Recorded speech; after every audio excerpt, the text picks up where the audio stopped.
akan disampaikan oleh Bapak Samsurizal selaku Wakil Komisi 2. Mungkin bisa terjawab juga, nanti bisa dijelaskan Pak Samsurizal bahwa ketika ada penundaan, siapa yang akan menggantikan presiden atau lain sebagainya. Karena pandangan Pak Soleh tadi mengarah pada bahwa kalau itu ditunda tidak ada yang namanya ganti presiden dan lain sebagainya. Mungkin Pak Samsurizal, waktu dan tempat kami persilakan. Baik Bapak dan saudara sekalian, para peserta webinar yang kami banggakan, senang sekali dapat bersama-sama dengan Bapak dan Ibu sekalian. Tentunya pertama-tama saya terlebih dahulu menyampaikan ucapan selamat kepada GMPI, Generasi Muda Pembangunan Indonesia, yang telah memprakarsai penyelenggaraan webinar pada hari ini dengan tema yang sangat menarik. Dan memang ini sedang menjadi sesuatu yang hangat sedang diperbincangkan untuk saat ini, yakni pemilu 2024 untuk Pilpres dan untuk legislatif dan DPD, apakah itu tunda atau tetap dilaksanakan. Ini menarik sekali Bapak Ibu yang kami hormati, karena sisa waktu yang akan kita laksanakan kalau memang itu disepakati dan kita memang sudah mengetahui ini sudah menjadi keputusan dari bersama pihak KPU sebagaimana yang diatur dalam Undang-Undang Nomor 7 tahun 2017, bahwasanya penetapan waktu untuk penyelenggaraan pemilu itu adalah merupakan kewenangan KPU. Tentunya pihak KPU sudah berkonsultasi dengan pihak DPR RI, dalam hal ini Komisi 2, dan bersama-sama dengan pihak Kementerian Dalam Negeri dan dengan pihak DKPP dan Bawaslu. Tentunya pertama-tama saya ingin menyampaikan selamat dulu kepada GMPI yang di bawah pimpinan Bapak Dr. Ahmad Murewi dan seluruh jajarannya. Semoga GMPI tetap jaya. Bapak Ibu yang kami hormati, terutama yang menjadi pembicara pada hari ini Bapak Dr. Muhammad Saleh dan Muhammad Mas Ari barangkali, dan Pak Nur Cahyo kalau mungkin nanti akan hadir di tengah kita, Bapak Ilham yang dari KPU yang sudah sangat memahami tentang penyelenggaraan pemilu di Indonesia ini, dan rekan lainnya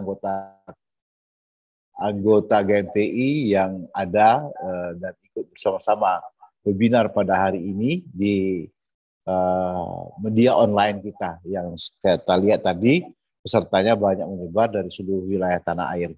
Kami ucapkan selamat lebih dahulu. Bapak Ibu yang kami hormati, para peserta webinar yang kami banggakan, dapat kami sampaikan bahwasanya pemilu di Indonesia diatur penyelenggaraannya dengan Undang-Undang Nomor 7 Tahun 2017. Dan salah satu pasal dalam undang-undang tersebut menyebutkan bahwasanya KPU sebagaimana kami katakan tadi itu berwenang untuk menetapkan kapan dilaksanakan pemilu, dan sudah dikeluarkan ketetapan oleh KPU, ini sudah dimaklumi bersama, penyelenggaraan pemilu akan dilaksanakan pada tanggal 14 Februari 2024. Artinya kita baru saja meninggalkan kemarin bulan Februari kita, artinya kita sudah masuk menapak untuk jalan menuju 2 tahun menjelang pelaksanaan pemilu. Pemilu adalah merupakan ruang partisipatif masyarakat untuk menyampaikan aspirasi politik dari seluruh kelompok masyarakat itu untuk memilih pimpinan ataupun perwakilan dari rakyat yang bersangkutan. Jadi ruang partisipasi politik inilah yang menjadi tugas negara, tugas kita semua untuk dapat memilih pemimpin atau wakil-wakil yang layak dan legitimate untuk mengemban tugas kenegaraan di masa yang akan datang. Pada pemilu 2024 itu nanti akan dilaksanakan pemilihan untuk wakil presiden, untuk pemilihan presiden dan pemilihan wakil presiden, serta pemilihan anggota legislatif DPR RI, kemudian Dewan Perwakilan Daerah, serta anggota DPRD Provinsi dan Kabupaten Kota. nanti akan kita jumpai 5 kotak suara pada penyelenggaraan pemilu pada tahun 2024 yang akan datang itu, insya Allah mudah-mudahan. Kemudian Presiden Indonesia Jokowi akan berakhir masa jabatannya pada tahun 2024 itu, setelah menjabat dua periode jabatan, yakni ketika pemilihan dilaksanakan pada tahun 2014, terpilih Bapak Presiden kita Pak Jokowi untuk masa jabatan pertama sampai dengan 2019. Kemudian beliau mencalon lagi dan terpilih untuk masa jabatan kedua 2019 sampai dengan 2024 yang akan datang. Dan ini tentunya sudah sejalan dengan pasal 7 Undang-Undang Dasar 1945 yang tadi sudah banyak disampaikan oleh Bapak Dr. Soleh yang memang beliau pakarnya yang telah mendalami dan menyebutkan beberapa peraturan perundangan yang berkaitan dengan penyelenggaraan pemilu ini. Yang paling menarik tadi apa yang sudah disampaikan oleh para narasumber.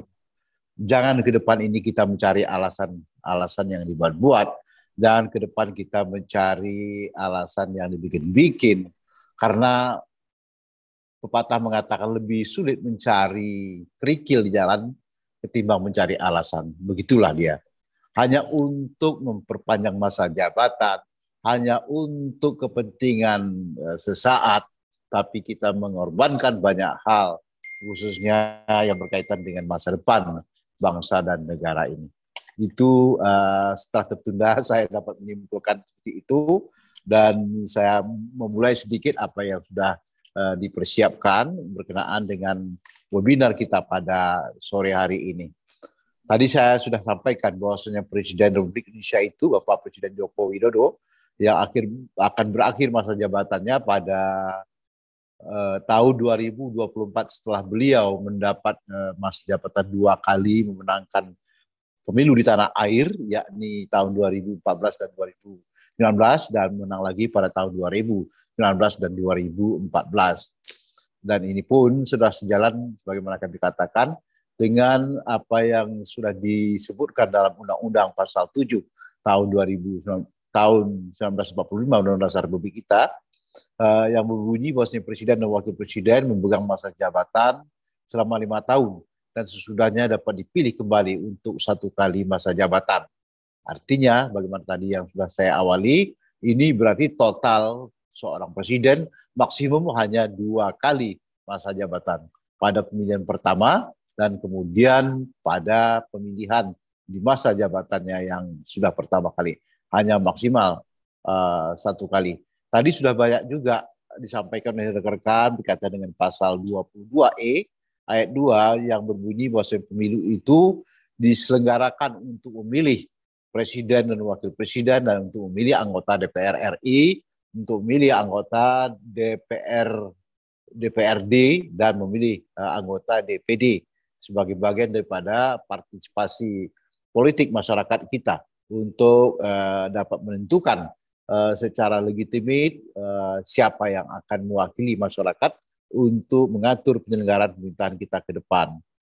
Dan sebagaimana juga disebutkan dalam pasal 22 ayat 6 bahwasanya segala sesuatunya itu diatur dengan undang-undang.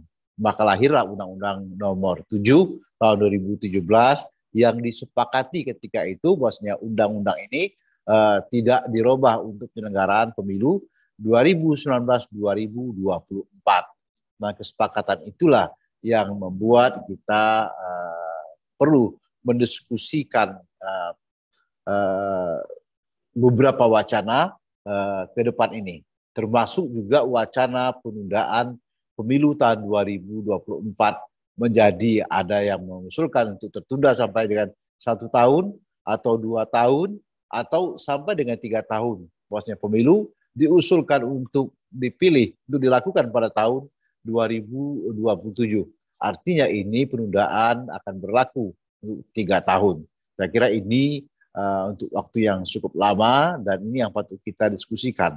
Diskusi kali ini menjadi sangat menarik karena para pakar tadi yang sudah kita dengarkan penjelasan-penjelasan, baik itu dari Pak siapa tadi, Pak Ari, kemudian Pak Muhammad Soleh, kemudian tadi terakhir Pak Muhammad Nur Cahyo yang juga sudah menyampaikan harapan kita bersama. Dan Bapak Ibu yang kami hormati, para peserta webinar dan Ketua Umum GMPI tingkat DPP, kami lanjutkan lagi bahwasanya usulan melengkapi wacana perpanjangan masa jabatan Presiden dari 2 periode menjadi 3 periode ini telah berkembang memang sebelumnya, dan walaupun wacana itu kita maklumi telah ditolak oleh Bapak Presiden berkali-kali secara tegas dan terbuka. Kita dengar bahwa baik itu di media sosial ataupun di banyak tempat, Bapak Presiden Pak Joko Widodo menyampaikan ketidakpersetujuannya untuk diperpanjang masa jabatannya untuk periode berikutnya, dan ini tegas disampaikan oleh Presiden. Walaupun kita tahu persis bahwasanya apa yang diusulkan oleh para partai tentang masa penundaan masa jabatan anggota DPR RI, Presiden, kemudian DPD, kemudian anggota DPRD, itu disampaikan saat ini bahwasanya pemerintah sedang konsentrasi untuk melakukan pemulihan ekonomi yang selama ini telah mengalami hantaman pandemi COVID selama kurang lebih 2 tahun. Patut kita mempertimbangkan apakah alasan ini cukup legitimate untuk kita ketengahkan. Begitu juga dengan alasan masih kondisi pandemi COVID yang tidak bisa diprediksi kapan akan berakhir. Jadi ini juga merupakan alasan lain yang dibuat untuk sebagai beberapa partai tadi melakukan upaya penundaan dan usulan penundaan penyelenggaraan pemilu tahun 2024 itu. Dan juga ada pihak juga yang mengatakan untuk pemilu diperlukan dana yang cukup besar. Sementara kita konsentrasi untuk melakukan pemulihan ekonomi rakyat dan penyelamatan kehidupan masyarakat yang menjadi prioritas saat ini juga menjadi alasan ketiga. Kenapa pemerintah atau pihak-pihak tertentu tadi itu ada tiga partai yang mengajukan usulan penundaan ini menjadikan ini sebagai alasan-alasan yang patut kita pertimbangkan bersama. Sampai sejauh mana dari ketiga alasan itu bisa menjadi alat untuk memperkuat untuk ditundanya penyelenggaraan pemilu tahun 2024 itu sendiri. Kami mengutip apa yang disampaikan oleh Bapak Arsul Sani, pakar hukum dari Partai Persatuan Pembangunan, dan ini sudah sejalan juga dengan apa yang sudah disampaikan oleh Profesor Yusril Iza Mahendra.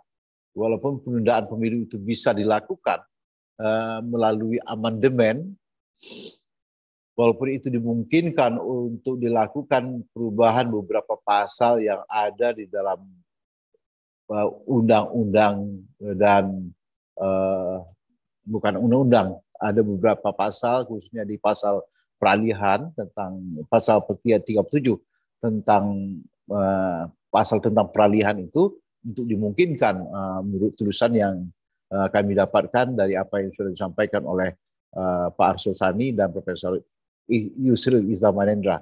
Dimungkinkan, tapi ada hal yang patut dipertimbangkan. Bahwasanya secara moral konstitusi tidak tepat untuk melakukan amandemen Undang-Undang Dasar jika MPR tidak bertanya dulu kepada masyarakat awam. Apakah layak ini dilakukan perubahan? Apakah layak ini untuk diperpanjang? Kan ini patut dipertanyakan menurut Pak Arsul Sani di tengah-tengah masyarakat. Apakah pola penanyaan ini dengan referendum ataupun dengan cara-cara lain yang nilai yang dimaksudkan oleh Bapak Arsul Sani, mesti kita coba memenuhi apa yang dimintakan oleh kita semua melalui pasal 37 Undang-Undang Dasar 45 tersebut. Yang sudah menjelaskan dan menetapkan bahwa pemegang kedaulatan Indonesia adalah rakyat. Dan ini sudah dimaklumi oleh kita bersama, dan dengan demikian menurut Pak Arsul-Sani, menunda pemilu berarti menunda hak konstitusional pemegang kedaulatan. Dan untuk pemegang kedaulatan itu adalah rakyat yang memilih para pengemban mandat, dan tidak cukup hanya dengan mengandalkan landasan-landasan formal, yakni pasal 37 Undang-Undang Dasar 1945, tanpa kita soal dulu. Barangkali kita patut meminta pandangan dan pendapat dari masyarakat banyak. Oleh karena itu, penyelenggaraan webinar kita pada hari ini adalah merupakan bagian dari apa yang dikatakan oleh Pak Arsul-Sani ini.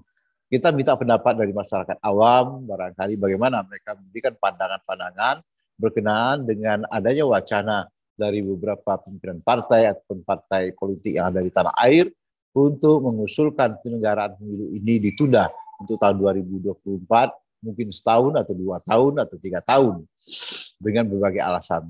Tapi kita setuju tadi dengan pendapat dari yang sudah menyampaikan tadi Pak Soleh, Pak Ari, dan Pak Cahyo Nur, yang menyampaikan patut kita pertimbangkan masa-masa apakah alasan itu cukup kuat untuk kita melebur hak konstitusional masyarakat, untuk kita korbankan hak hukum masyarakat, untuk melegitimasi tentang perubahan formal melalui pasal 37 Undang-Undang Dasar 1945 itu, untuk kita melaksanakan perubahan dan merubah jadwal pemilu menjadi tidak tahun 2024 ini.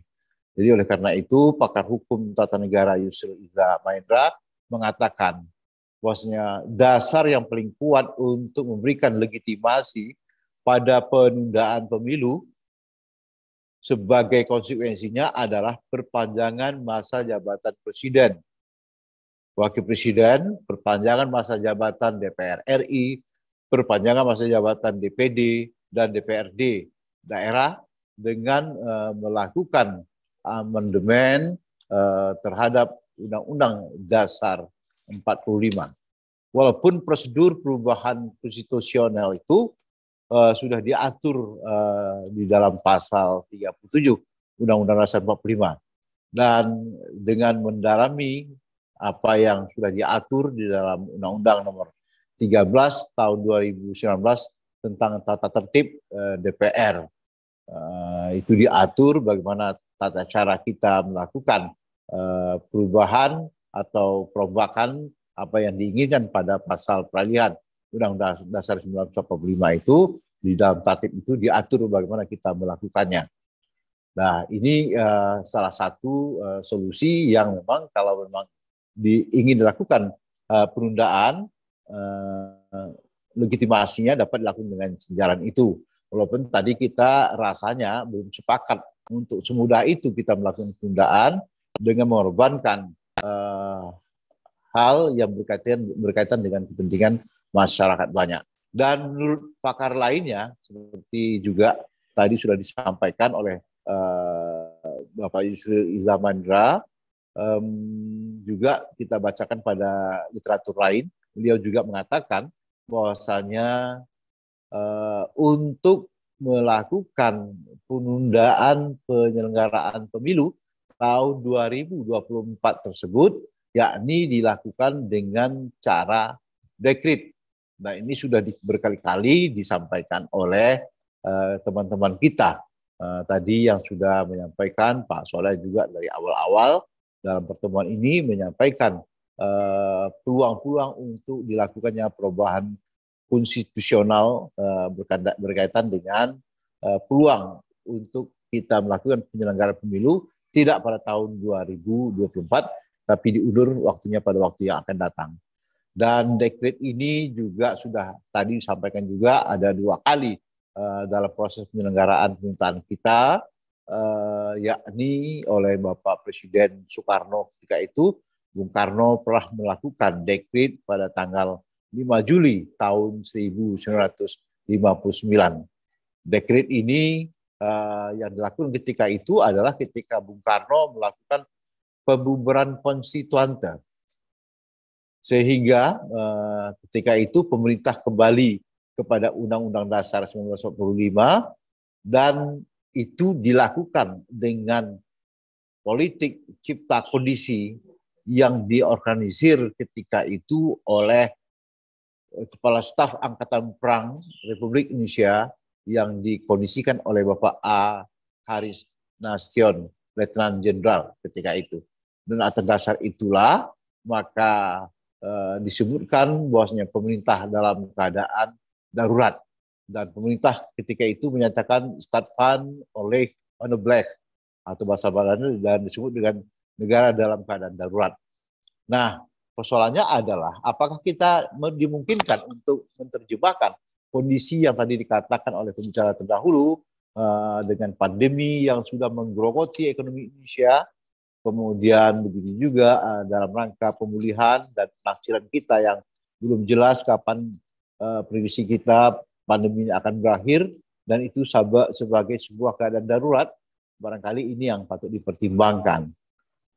Pandangan yang komprehensif sangat diperlukan untuk dilakukan analisis dari banyak aspek agar apa yang kita khawatirkan akan timbul sesuatu yang tidak diinginkan, yang gejolak politik yang berskala panjang, ini yang akan kita khawatirkan akan mengganggu kondisi ekonomi di tanah air, mengganggu stabilitas politik di tanah air, dan mengganggu persatuan dan kesatuan kita bersama. Oleh karena itu, kami dari fraksi P3 tentunya akan berpikir panjang untuk apakah ini ditunda atau tidak ditunda, dan kita akan mempelajari dari banyak dari para pakar barangkali sebagaimana yang sudah disampaikan oleh Sekretaris Fraksi Partai P3 Dr. Ahmad Baidowi yang menyampaikan kita akan konsultasi dengan para pakar bagaimana sebaiknya untuk mendapatkan posisi yang terbaik, apakah pemilu tahun 2024 ini ditunda atau tetap dilaksanakan.